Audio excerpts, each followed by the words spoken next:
Hello, everyone, and welcome. I thought today I would like to share with you a neat little tool that could be very useful for you in your furniture design project. It's called Stitches and Seams, and it actually adds stitches to a fabric surface or any surface, really. The tool is located under Surfaces, and it's called Stich and Seam, and it's right here. Or if you prefer the icons, it's right here under Surfaces, Stitches and Seam.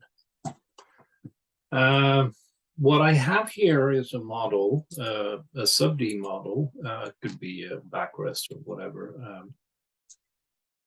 What I've done here is that I've added an edge right here, a bevel, in order to sharpen if we look at it this way, you can see it has a rather sharp corner right here going all the way around. And what this does also, it gives me a curve to run my stitch tool along this curve right here. So if we open up the tool and have a look at what we've got here, we got a bunch of different parameters to play around with. First of all, we have a bunch of different kinds of seams: a French seam, deck seam, which I'm not quite sure what it is, a baseball seam, and then there is join and none, which seem to be doing nothing. So let's start with the French seam. We also can decide here how far from the split line the actual seam is going to be. It's set at 2 millimeters, and I think that's about right. A depth, how deep the groove will be for the split line between the two surfaces. And there's a shape tool, which I'm not quite sure about. It will create a little bulge, and I'll show you later once we have the seam in place what that does. A groove, stitches, stitch length, the spacing between the stitches, the angle of the stitches, and a few other fun parameters. You can play around with these. I'm going to once we have the seam in place. The first thing we need to do is ask for a surface curve, and that's either a curve along the end of a surface or a curve on the surface. You can actually project curves onto the surfaces you see here. So I'm going to start picking this edge right here. And I tick the box Chain Select. And if we're lucky, it will recognize the entire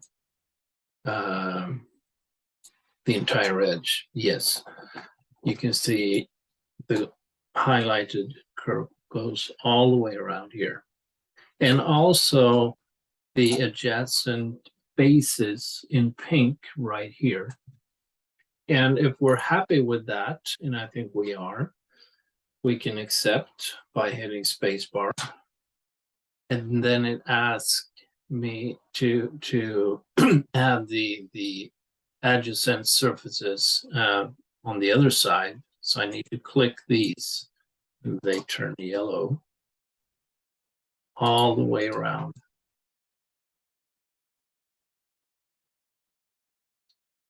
Like so. And now we're ready to build the surface. So I hit spacebar once more, and let's have a look and see what happens.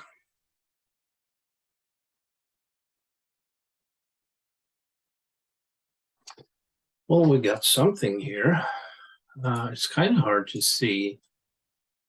It gets all cluttered, but it looks really nice. What we can see here is the groove and also the bulge, which is caused by wrinkling or pressing the fabrics together.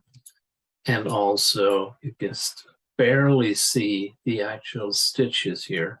But if I shade this up, I go pick nothing, and we shade it with a quality shader like so. I'm going to hide the sub D just temporarily, which is in that layer. And also I'm going to pick the surfaces like so. And if I bring up the multi-lister with my shaders, where is it? There's oh, there it is. I can pick that shader and assign these surfaces as well in a brown color. Now I can also pick the actual stitches, but they're already white. So, but these can be put in a separate layer by using pick component. And then I pick all of the stitches, and I can put those in a separate layer as well. Okay, let's bring back the sub D model and have a look at what we've got here. Let's hide the model for a second. And here you can see a very rough shading, but still what the model is going to look like. And it looks kind of neat, doesn't it? And now you can start playing around with the different parameters. And doing so, we hit Object Edit, Query Edit, and hit the stitches function here. That brings us back to the creation mode, so to speak, and we can now change the parameters here. So for instance, we could change the stitch length, bring it down to maybe 2.5 and see what that does. The whole point here is to find a realistic representation of what we've got here. Now they turn brown. Let's make them white. Pick component, pick the stitches here and here. See if that works. Yeah. And now we have shorter stitches, but a long distance between them. So we could probably, if we had query edit again, bring down the spacing in between the stitches, maybe to 1 millimeter.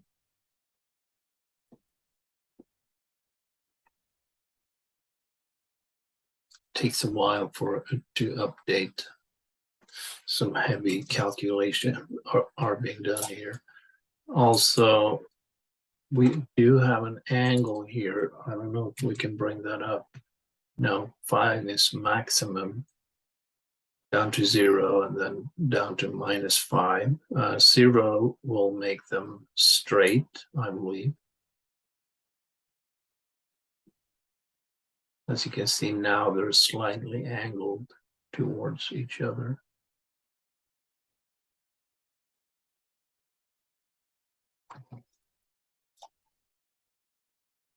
Something like that. You can play around with this tool. Make sure you have a nice smooth curve to run the feature on. And that's really important. If you can't find one in your sub D model, you can always create a curve and project it onto the model and use that as your split line.